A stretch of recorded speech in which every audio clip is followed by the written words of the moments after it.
una ventana al mundo de las criptomonedas y la tecnología financiera. Hablando de Dinero 2.0 con María Eugenia Girón por Éxitos 95.3.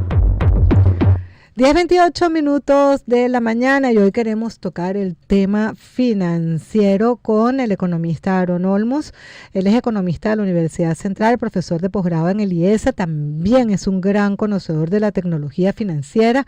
Vamos a ver si ella puede entrar dentro de la conversación que vamos a tener esta mañana, porque queremos hablar sobre una encuesta de expectativas económicas que hizo el Observatorio Venezolano de Finanzas, hablando sobre lo que son las proyecciones económicas para este año 2024 en Venezuela, pero con una realidad tan cambiante cada día, Aaron, que comentábamos antes de entrar aquí al aire, bueno, que la encuesta señalaba unas cosas, apenas la sacan al aire, pasan otras cosas y eso hace que la dinámica económica, esas proyecciones y esas previsiones puedan cambiar, o predicciones, porque al final le pareciera un acto de adivinación lo que se hace en el tema financiero en Venezuela. Aaron, a ver, ¿cómo están los resultados para lo que queda de este 2024? Bienvenido.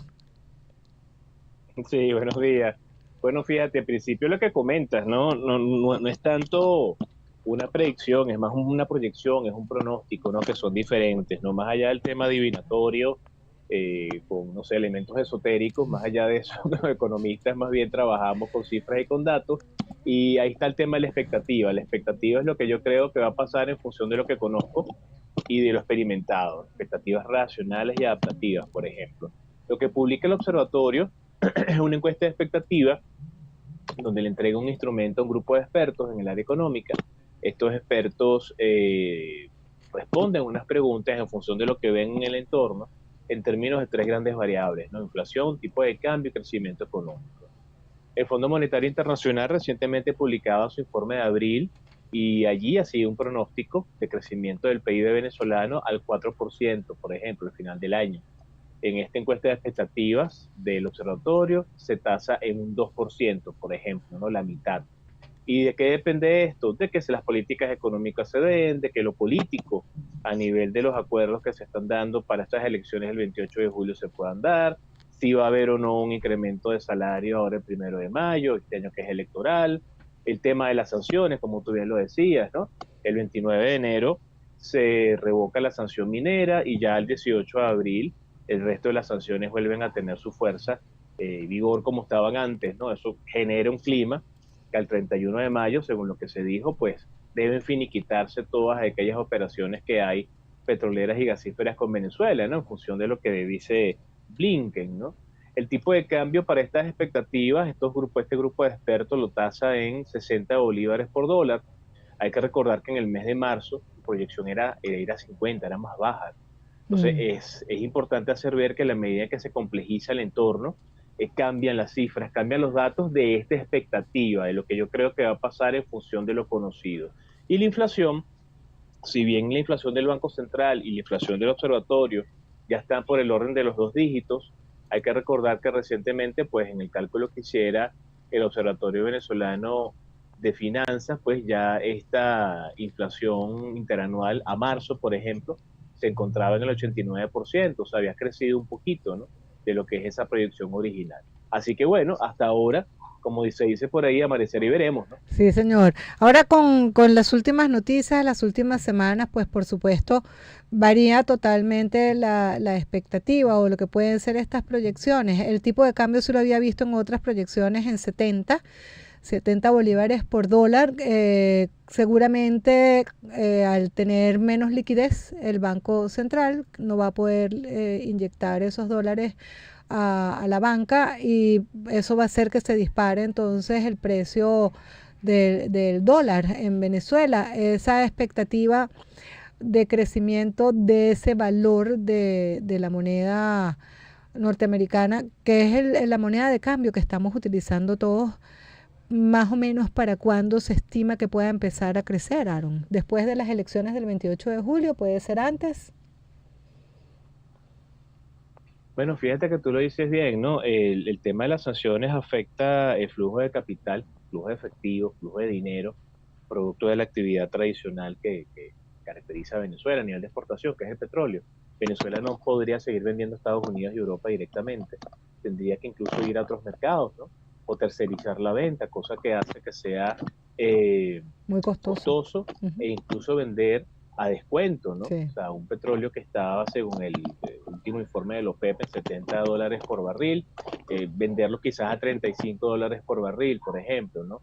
Eso haría que llegara menos dinero y, como tú bien lo dices, con menos dinero hay menor capacidad de intervenir en el mercado, y esa menor capacidad de intervenir en el mercado, que en un primer trimestre, ya casi un primer cuatrimestre, pues estamos en 22 de abril ya, hay 1.227 millones de dólares colocados, que es mucho menos de lo que se había colocado a la misma fecha el año pasado, ¿no?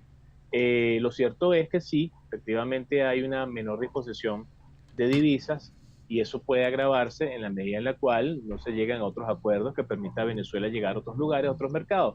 Lastimosamente, sí, el Ejecutivo pareciera que está asumiendo el hecho de poder pasarle la factura al mercado interno, es decir, para el financiamiento del gasto y para poder lograr un objetivo, ver al mercado interno por la vía fiscal a nivel de impuestos, tasas y contribuciones, eso da en la miedo. medida en la cual es correcto, en la medida en la cual el mercado externo no reaccione producto pues de la mayor caída en flujo, En ¿no? las ventas, de sí. dinero. Sí. Y esto efectivamente nos va a afectar a todos nosotros a nivel de precios y a nivel de inflación. Ya lo estamos viendo con un repunte del tipo de cambio no oficial, por ejemplo. Sí.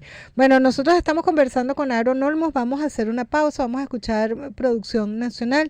Al regreso vamos a profundizar un poco entonces en las proyecciones que hay desde el punto de vista del crecimiento económico, a ver qué podemos esperar para finales de este primer semestre y el segundo semestre del año. Aaron, ya regresamos.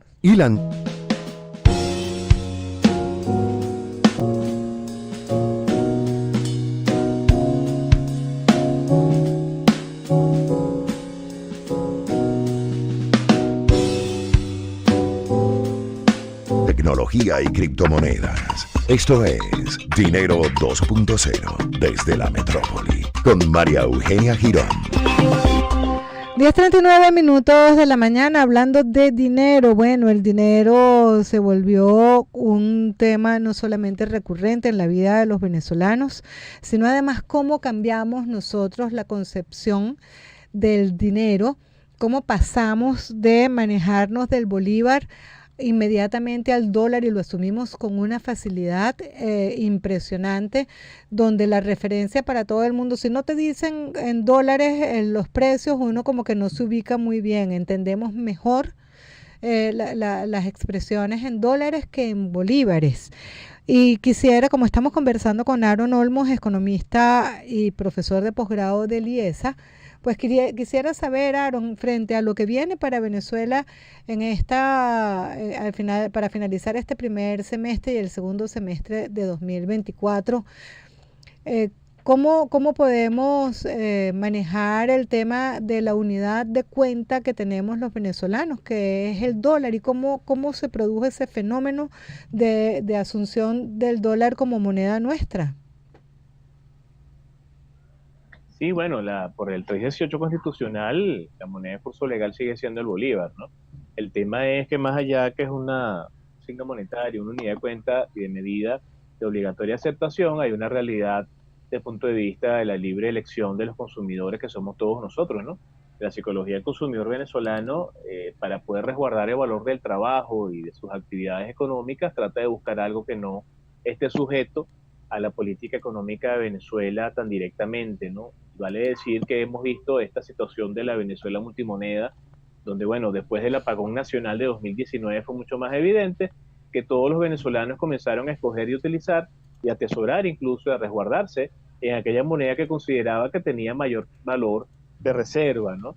Vale decir el dólar, vale decir el euro, y en algunas zonas de Venezuela el oro, por ejemplo, y el peso colombiano, ¿no? Que se sigue utilizando mucho en algunos lugares. Y lo cierto es que, bueno, eso habla de desconfianza en la moneda, desconfianza en el ente emisor, desconfianza en la política monetaria, desconfianza en lo que está pasando desde el punto de vista del crédito, desconfianza en los vehículos tradicionales de ahorro, y hay muchas cosas todavía que resolver, ¿no? Pero lo cierto es que el venezolano asumió, todos hemos asumido, una fijación de precios en referencia, ¿no? Uh-huh. En moneda extranjera. Y como tú bien lo dices, pareciera que entendemos más en moneda extranjera que en moneda nacional. Sí.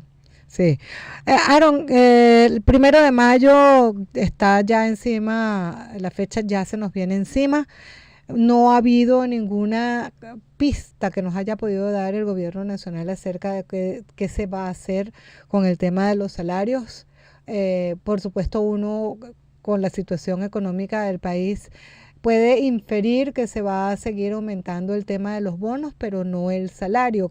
¿Cuál es la expectativa que hay? ¿Cómo va a incidir la situación que estamos viviendo ahora en esa toma de decisiones del 1 de mayo del gobierno, por parte del gobierno? Bueno, tenemos ya 2 años, ¿no? Que no se modifica el salario mínimo, más de 2 años. Y esto ha golpeado duramente a las familias venezolanas porque, bueno, el nivel de ingreso de los hogares es producto, pues, de esa suma de los salarios de los miembros de esa familia, ¿no? Y en el caso que nos ocupa, el gobierno nacional, pues, se ha encargado de hacer público y notorio aquello de que, bueno, pues, emprendan, ¿no? Hagan otras Ujú. actividades, ¿no? Y ese mensaje sigue estando allí, ¿no? Para el sector público y privado. El Observatorio Venezolano muestra también unos datos interesantes al primer trimestre de este año de salarios, ¿no? Por lo menos un salario promedio de $225 durante el primer trimestre de 2024, con un grupo de gerentes que está alrededor de los 485, profesionales y técnicos 332 y operadores y obreros 205. Sin embargo, la canasta que publica el Senda siempre Mm, está sobre los 500 sí, dólares, ¿no? sí, no Eso nos alcanza. hace ver que dependiendo pues de la constitución del hogar nunca va a alcanzar. Sí. Entonces es necesario hablar de un ajuste del salario. Ahora, ¿qué va a hacer el Ejecutivo? Quizás lo más probablemente haga lo mismo, ¿no? En función de las expectativas adaptativas, lo que ya sabemos y lo que hemos experimentado. Que como sabemos que el efecto de incrementar el salario mínimo tiene un efecto cascada hacia el nivel de prestaciones, pasivos laborales, es mucho más alto eso, enfrentarlo al Ejecutivo, que quizás poder seguir manejando por la vía de las bonificaciones, las transferencias directas. Lo más probable es que siga haciendo lo mismo, ¿no? Claro. Porque si bien puede haber dinero para incrementar un salario de manera estructural, como bien lo dicen algunos colegas economistas en su discurso, bueno, no necesariamente el Ejecutivo está dispuesto a sustentar y a sostener los dineros para poder pagar una nómina de 9 millones de trabajadores, por lo menos en el sector público, sumándole a eso los pensionados jubilados, en divisas convertidos a bolívares, ¿no? Está Ese complicado. salario de $100 mínimos, de $200 mínimos que han hablado por ahí, Eh, hoy está un poco lejos, ¿no? Todavía. es inviable, hay que actualizar y aterrizar las expectativas. Aaron, te agradezco muchísimo estos minutos, nos volvemos a encontrar dentro de muy poco para seguir analizando todos estos procesos económicos, estas dinámicas que son tan importantes para el desarrollo del país. Muchas gracias. Muchas gracias, siempre a la orden. Hasta luego. 10:44 eran Aaron Olmos, nuestro invitado economista, profesor de posgrado del IESA. Nosotros vamos a aprovechar para escuchar música.